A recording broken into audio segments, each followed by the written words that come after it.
तो जैसा कि आप देख सकते हैं कि आज मेरा कर्ण भेदन संस्कार हुआ है, मतलब कि कुंडल संस्कार हुआ है। 16 संस्कारों में से एक कर्ण भेदन संस्कार, ये हमारे हिंदू सभ्यता में ये 16 संस्कारों में से एक है।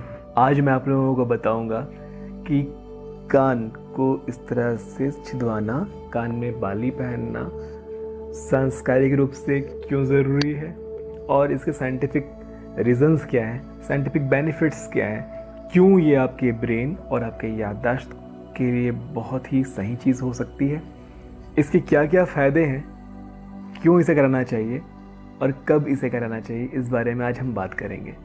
नमस्ते है जी, मैं हूँ मयंक धरेवान, आपका अपना हैप्पी वाला हीलर। दोस्तों, हम यहाँ बातें करते हैं रिलेशनशिप इश्यूज, बिहेवियरल साइकोलॉजी और हीलिंग साइंस के बारे में, जिन्हें सीख कर आप अपनी पर्सनल और सोशल लाइफ में ग्रो करते हैं, वो भी हैप्पी वाले अंदाज में। तो दोस्तों, आपको ये बात तो पता ही है कि हम हिंदू देवी देवताओं को देखते हैं किसी भी मंदिर में, किसी भी फोटोज़ में, किसी भी टीवी सीरियल या फिल्मों में, उसमें हम देखते हैं कि हमारे जो पुराने समय में राजा महाराजा, देवी देवता या उनकी प्रजा भी कानों में कुंडल पहना करते थे। मतलब कि मेल्स की बात चली, फीमेल्स तो अभी भी पहनती हैं, मेल्स भी पहना करते थे।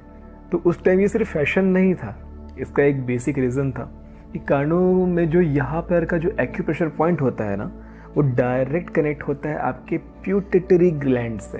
यानी कि ग्रंथि, प्यूटिटरी ग्रंथि होती है जो आपकी याददाश्त के लिए, आपके विजडम के लिए, आपकी सोचने विचारने की क्षमता के लिए, आपकी बुद्धि के लिए जिम्मेदार होती है। एक होता है पाइनल ग्लैंड और एक होता है प्यूटिटरी ग्लैंड, तो वो बिल्कुल उसके लिए जिम्मेदार होती है। और ये छेद, यहाँ पे एक एक्यूप्रेशर पॉइंट, जितने बार आप उसे पिंच करेंगे उतने बार वो वहाँ से हार्मोन सेक्रेट होगा।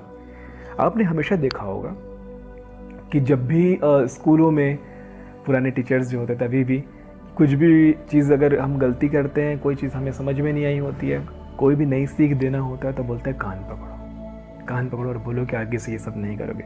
तो कान को पकड़ने से जो संकल्प हम लेते हैं वो सीधे हमारे ब्रेन में, हमारे सबकॉन्शियस में जाके इम्प्लांट होता है। तो ये कुछ रीजंस हैं जो हमें हमेशा सामने देखे हुए हैं।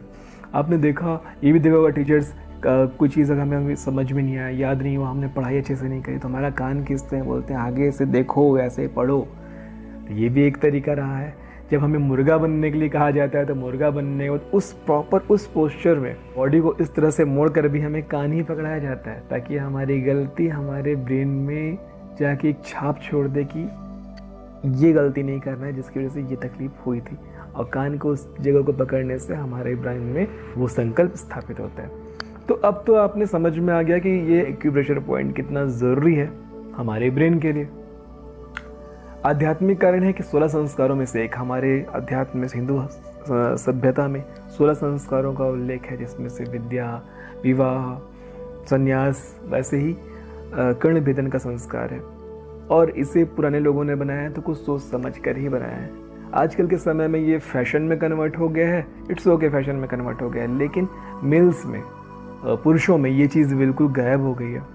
इनफैक्ट अब जो पुरुष कान छिदाते हैं तो उनको इस तरह से लिया जाता है कि गुंडा मवाली टाइप का कान छिदवा लिया है, वॉट एवर टाइप की बातें होती है, जो कि गलत है। मैंने खुद अपना कर्ण भेदन संस्कार कराया है, मेरे परिवार वाले इससे बहुत खुश हैं। मेरे विजडम के लिए, मेरे सोचने समझने की क्षमता के लिए, मेरी समझदारी के लिए, मेरे विचारों के लिए, और जो मैं ध्यान साधना समाधि करता हूँ उनके लिए ये बहुत सही है। आप देखेंगे भगवान बुद्ध की ये प्रतिमा है, उनके कानों में भी एक बड़ा सा कुंडल है। और कानों में कुंडल होने से ध्यान लगाना सबसे आसान होता है। मतलब कि आप जब ध्यान लगाते हैं तो वो एक्यूप्रेशर पॉइंट हमेशा उस जगह पे पिंच होता रहता है, जिससे आप ध्यान की अवस्था में बहुत जल्दी और बहुत सही तरीके से पहुंच पाते हैं। तो आपने अब आध्यात्मिक कारण भी समझ लिया, वैज्ञानिक कारण भी समझ लिया। इसके साथ साथ एक चीज़ और है, आपने देखा होगा पुराने ब्राह्मण चुटिया रखते थे। अभी भी हिंदू सभ्यता में यहाँ चोटी रखने का प्रावधान है। जो पुराने ब्राह्मण आचार्य चाणक्य को ही ले लीजिए, बड़ी सी चोटी रखते थे वो। तो वो भी कहीं ना कहीं साइंटिफिक रीज़न ये है कि जब चोटी का वो वाले हिस्से के जगह को जब हम खींचते हैं, आप इस तरह से खींचते हैं, तो वो सीधा कनेक्ट होता है आपके पाइनियल ग्लैंड से। पाइनियल ग्लैंड जो कि सीधा सीधा थर्ड आई के लिए रिस्पॉन्सिबल है, आज्ञा चक्र से रिस्पॉन्सिव, किससे एसोसिएटेड है। आज्ञा चक्र को हम पाइनियल ग्लैंड से एसोसिएट करते हैं।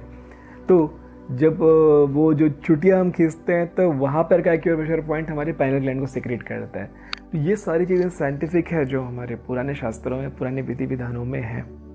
तो अब मुद्दा ये है कि मैंने कर्णभेदन संस्कार करवाया है, क्या आपको भी करवाना चाहिए? ज़रूरी नहीं है कि आप कर्णभेदन संस्कार कराएं तभी आप इसका लाभ उठा पाएंगे। इसका लाभ उठाने के लिए आप दिन में 3 या 4 बार अपने कान की इस जगह को इस तरह से उंगली से प्रेस कर सकते हैं। जब भी कोई संकल्प लेना हो, जब भी कुछ याद करना हो, जब भी कुछ याद नहीं आ रहा हो, कोई अफर्मेशन अपने ब्रेन में इम्प्लांट करना हो, कोई अच्छी चीज़ों को सोचना हो, अच्छी चीज़ों को अपने अंदर ग्रहण करना हो, कोई नई प्रोग्रामिंग करना हो, तब भी अपने कान के इन दोनों एक्यूप्रेशर पॉइंट्स को इस तरह से 11 से 12 बार आप प्रेस करें और उसके बाद वो प्रक्रिया करें।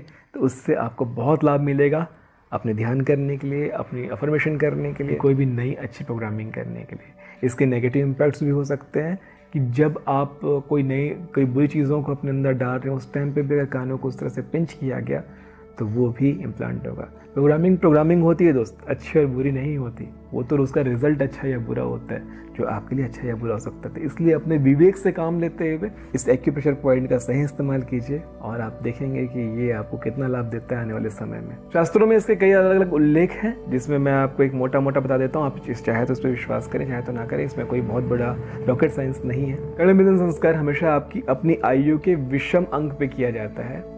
मतलब कि जैसे कि 3, 5, 7, 9, 11 ऐसे अंकों में किया जा सकता है। आप सम अंकों में ना करें, 2, 4, 6, 8, 10, 12, 14 ऐसे में ना करें। आपकी आयु की विषम संख्या की, जो आपकी आयु विषम संख्या में जब होगी, उस एज में आप अपना कर्णभेदन संस्कार कर सकते हैं। सबसे अच्छा टाइम होता है किशोरावस्था में आने से पहले मुझे इस चीज़ का ज्ञान नहीं था। जब मैं बुद्धिस्ट मॉनेस्ट्री में रहा हूँ और अपने गुरुओं से ज्ञान लिया, तब मुझे जाके पता चला है कि ये सिर्फ फैशन नहीं है, ये बहुत ज़रूरी चीज़ें होती है। वैसे ही महिलाएं नाक में पहनती हैं, अंगूठों में बिछिया पहनती हैं, सबके अपने अपने रीज़न्स हैं। उंगलियों में पहनने वाले सारे रिंग्स के अपने अपने रीज़न्स हैं, जिसके बारे में हम फिर कभी बात करेंगे। आज कर्णभेदन संस्कार मेरा हुआ है, इसके लिए मुझे आपको ये सब बताना ज़रूरी था। जस्ट अभी हुआ, आधे घंटे पहले। कानों में देखिए हल्दी भी लगा हुआ है। और इस तरह से ये चीज़ें ज़रूरी होती है और आपको भी अपने जीवन में इन सारी चीज़ों को लाना चाहिए, क्योंकि ये हमारी संस्कृति है और इसका लाभ उठाइए। आने वाली वीडियो पे और भी एक्यूप्रेशर पॉइंट्स के बारे में बात करना बाकी है। मोटापे के लिए एक बहुत ही अच्छा एक्यूप्रेशर पॉइंट है, जिसके बारे में अगली वीडियो में आप लोगों को बताऊँगा। देखिएगा, समझिएगा और इसका लाभ उठाइएगा। मिलते रहेंगे आने वाली वीडियो पर। तब तक के लिए नमस्ते जी।